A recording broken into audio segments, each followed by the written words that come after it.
In the early hours of April 27, 1913, the lifeless body of 13-year-old Mary Phagan was discovered in the basement of the National Pencil Factory in Atlanta, Georgia.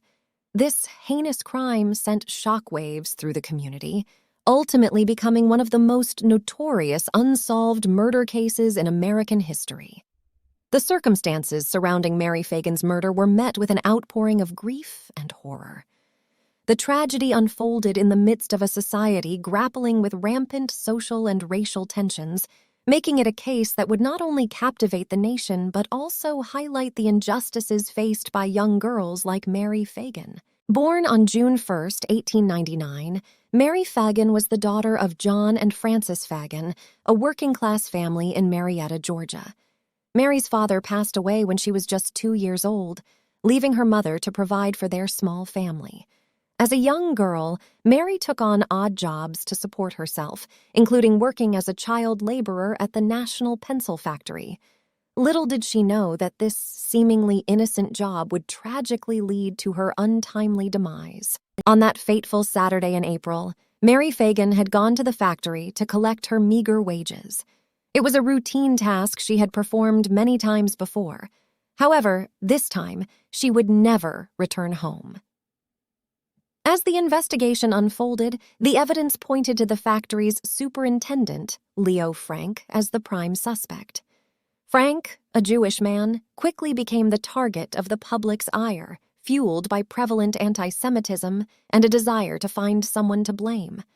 The trial that followed was a spectacle of prejudice and prejudice, with Frank facing a biased jury and a hostile community. Despite questionable and conflicting testimonies, Frank was ultimately convicted of Mary Phagan's murder and sentenced to death. However, the case took a dramatic turn when Governor John M. Slayton, amidst fierce public outrage, commuted Frank's sentence to life imprisonment. This decision only further fueled the tensions and divided opinions surrounding the case. In 1915, a group of masked men broke into the Milledgeville prison farm where Leo Frank was serving his sentence. They abducted him and drove him to Marietta, the hometown of Mary Phagan. The mob hanged Frank from a tree, leaving his lifeless body as a gruesome message. This extrajudicial lynching, orchestrated by a vigilante group known as the Knights of Mary Phagan, further exemplified the unfettered emotions and unresolved tensions surrounding the case. The aftermath of the Mary Phagan murder and Leo Frank's lynching shaped the course of criminal justice and racial dynamics in the United States. The case highlighted the deeply rooted prejudices that plagued American society, particularly towards Jewish communities. It also shed light on the pervasive issue of wrongful convictions, prompting discussions around the importance of fair trials, unbiased juries, and evidence-based verdicts.